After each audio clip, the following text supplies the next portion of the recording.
Protests over the recent deaths of George Floyd, Ahmaud Arbery, and Breonna Taylor have sparked a renewed dialogue on racism in America.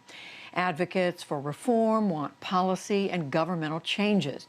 But there are also questions about what we can do as individuals to recognize our own inherent racism and to work to change that.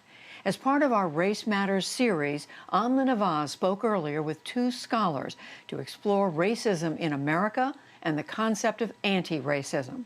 Ibram X. Kendi is the author of How to Be an Anti-Racist, and he's a professor of history and the founding director of the Boston University Center for Anti-Racist Research.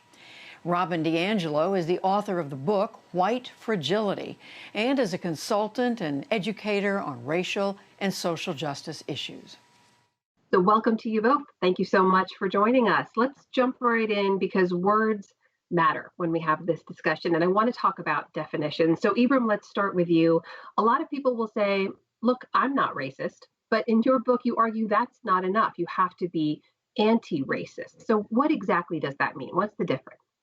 So I define anti-racist as someone who is expressing an anti-racist idea or supporting an anti-racist policy with their action. And very quickly, an anti-racist idea suggests that there's nothing wrong or right, superior or inferior about any racial group. And anti-racist policies are policies that are leading to equity and justice. So the people who are expressing those types of ideas and supporting those types of policies, in those moments, they're being anti-racist. And part of being anti-racist is having the willingness to admit the times in which we're being racist. While to be not racist is always to say, even after we just said something that's racist, I'm not racist. So just to clarify then, even though your book is entitled How To, this isn't some status you achieve, right? Once you're anti-racist, you're always anti-racist? No, anti-racist isn't a fixed category. So I don't urge people to become anti-racist. I urge people to be anti-racist. In many ways, being anti-racist is almost like overcoming an addiction. And the first process of overcoming an addiction is first admitting that you have an addiction to racism. And then secondly, spending every day of your life ensuring that you're no longer going back to that, ensuring that you're being anti-racist. So Robin, let's talk about white fragility then. You talk in your book about the need to embrace anti-racism. How does white fragility fit into this conversation? The answer to that is connected to what Ibram had just said about denial. We have to start with breaking denial. And one of the challenges is that we've been taught to think about racism as only occurring in individual moments perpetrated by individual people who consciously and intentionally mean to harm other people. And as long as we define it that way, the average white person is not going to see themselves as complicit. When you understand that it's actually the system that we're in, that it's infused across the society, that changes your question from if you are or are not racist to how am I either upholding or challenging racism. But that denial sets us up to be incredibly defensive, and the defensiveness functions to repel any challenge to our complicity. So we're fragile in our inability to withstand those challenges. It's fair to say there's been a surge of interest in both of your writings in recent weeks for certain. Do you think that surge of interest means that people are more willing to consider these ideas, to reflect in a way that they haven't before? Certainly, there's an openness, there's a sense of urgency. It's very clear that this idea that we are post-racial has been stripped away. And if we don't put support around us to keep our attention on this, we will inevitably slip back into comfort with the status quo. Let me just say it. The racist status quo is comfortable for white people. I move through a society in which racism is the norm, not an aberration. Ibram, you're very specific in your language about the need to address racist policies and racist institutions. But I think a lot of people are wondering on the grassroots molecular level, what does that mean? How can I be anti-racist in my everyday interactions? So I think you have people who who are reading our work and who are policymakers and can recognize they have the power to change policy within their neighborhoods, within their institutions. Then you also have people who manage policies as they're almost like middle managers, and they can thwart policies that they know to be racist.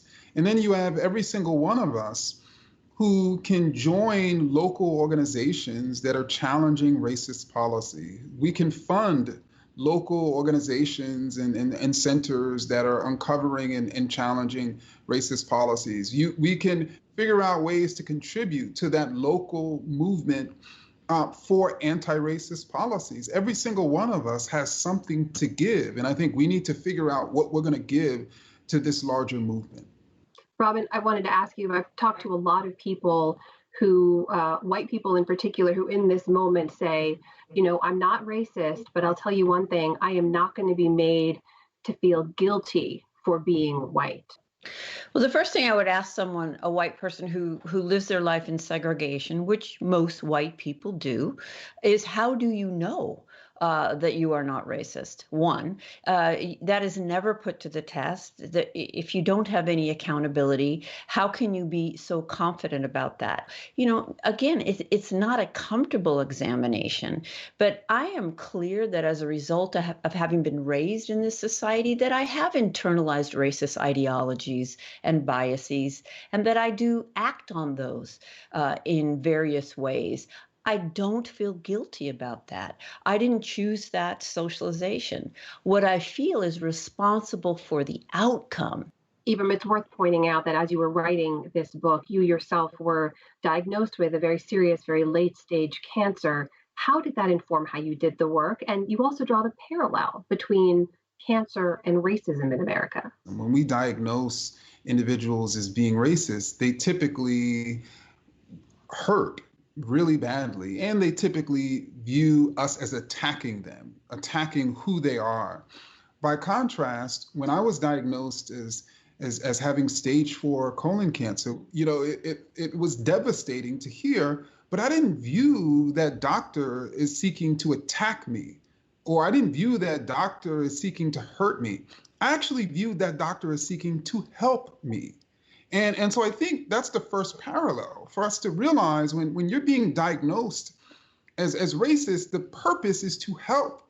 And then when we think about the way in which we go about treating cancer, particularly metastatic cancer, that's how we can treat metastatic racism, particularly within a society. And so there's typically a local treatment in which doctors go in and surgically remove the tumors in the way we can go in and surgically remove racist policies. And doctors do a systemic treatment in which they flood the body with the chemotherapy, which is equivalent to flooding the body with anti-racist policies that have been proven to reduce racial inequity. But I think it's critically important for us to recognize that this nation has metastatic racism.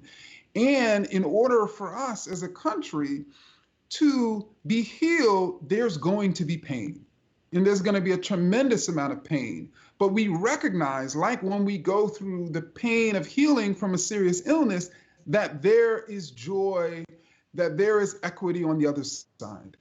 There's a lot of work to be done, and hopefully joy ahead, Ben. That is Ibram Kendi, the author of How to Be an Anti-Racist, and Robin DiAngelo, the author of White Fragility. Thank you to you both. Thank you. Thank you.